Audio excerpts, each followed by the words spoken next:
tool on my computer to where I'll be able to show you all my moves in Lightroom. So this, I think, will be very helpful for you and I can show you anything you need to know at any given time. So I'm really excited I found this.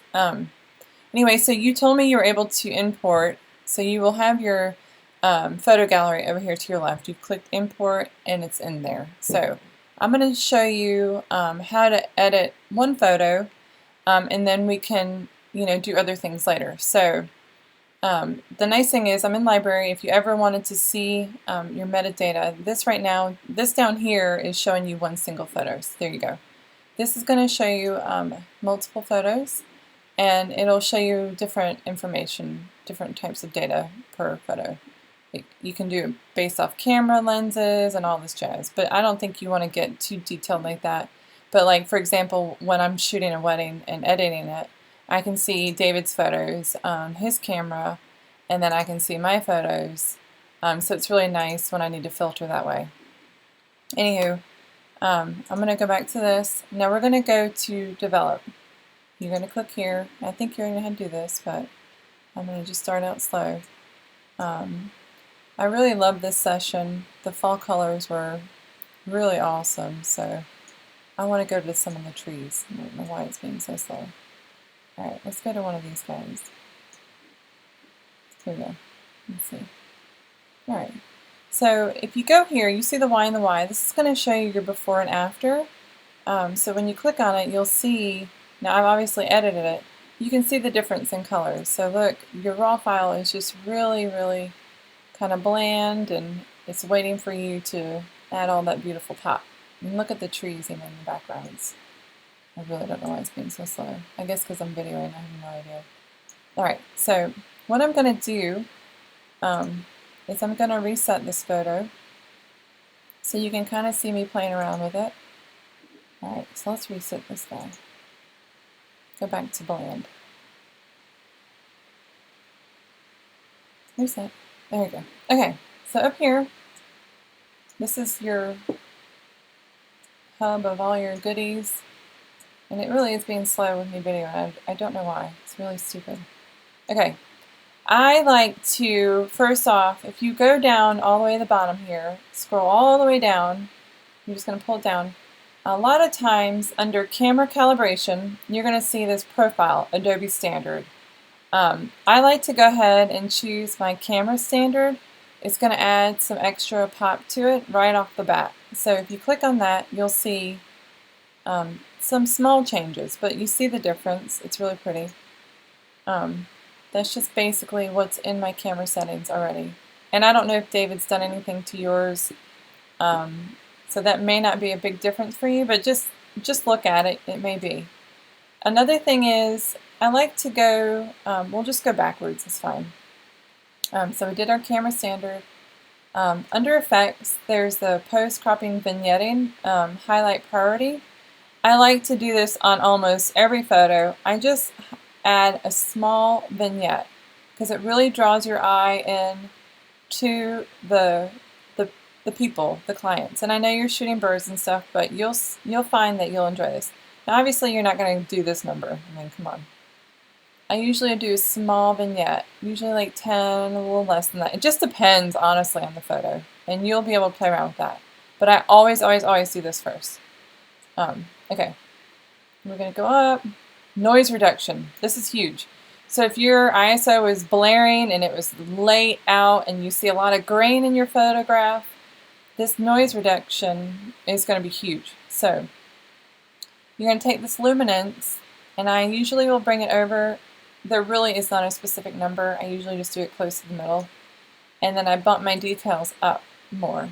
And honestly, it really doesn't matter. I know that sounds stupid, but I usually just drag and then go. It just helps soften the grain. If there is any grain in your photograph, let's see if mine has it.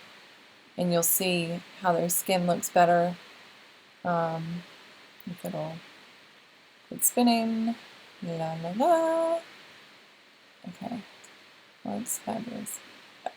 You can't really see it a lot, but maybe if you look at her hair, and his hair, you see how it just kind of smooths it out a hair. If you do it really strong, they'll look almost fake, and it's not pretty. I don't like that look. See, it just really, really fakens it. But this will help with nighttime photos, I promise. All right. Sometimes you can add a little bit of sharpening. I don't normally do that because you don't, especially with people, you don't want their wrinkles to look really detailed. That would probably be a nice tool with nature though, so I would probably play around with your sharpening. Okay, going on up. Now here, I always play around with blacks, and I bump my blacks up. Let me get this pulled out some. Okay, blacks really make a photo pop. Love blacks. So it really just depends again. See how it's already looking really pretty? And you can also increase your contrast just a hair. I do that often. Again, it really depends on the photo. If you find that there's a lot of blacks and a lot of shadows, like it's a really dark photo and you want to pull it out, especially on an animal or a dark animal, like a black Labrador, I'll go to the shadows button here. Let's see if I can, here you'll see it in this hair, watch. I'll show you. Let me zoom in. Okay, cheers. So with animals, if you want to see the details of like their feathers or whatever, you can go to the shadows button. It's really cool. It'll pull out the dark. Now watch. Now obviously you don't want to go crazy. I'm exaggerating it, but I just want you to see how it'll really pull out the details if you need it to. See, and then you can also lose shadows. So sometimes I'll increase this just a hair for people, but with animals, if you have a dark animal, you can really bump that up and play around with it. Okay. Now again, if you have messed up with exposure and you've blown the image out, let's say you took the photograph, you're like, oh my god, I can't see the details and all that jazz. So I'm just pretending like this photo is exposed, like you've overexposed it. All you gotta do is come here and bring it back down. And see, it's just, with raw, you can do so much. It is just a great tool. But I feel like I did a good job with this. Maybe we'll bump it up just a hair. Maybe it was a little dark. So you see, I brightened the photo. This was in the evening. So now look here. You've got your pops of color. The green's real pretty. I could even, if I wanted to, I'll show you this. And sometimes with fall color, or any colors for that matter, this is nice to do.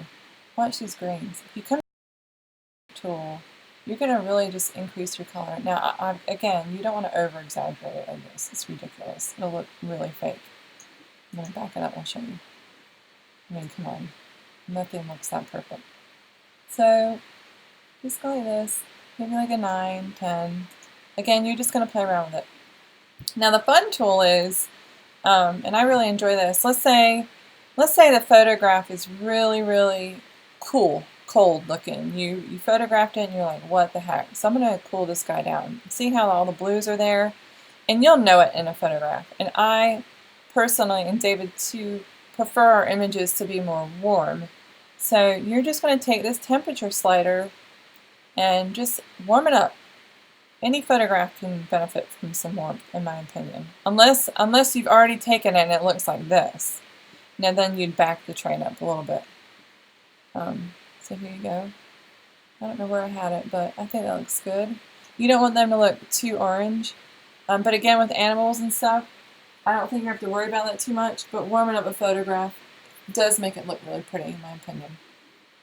Now, I wonder if I should stop here so this isn't too long of a video. So this is your basic editing. You're going to play around with this here, and I'll go into something more detailed on a second video. That way you're not watching a 20-minute long video. So over here on your side, this is going to be your fun little playground here, and this is where you'll look at your before and after.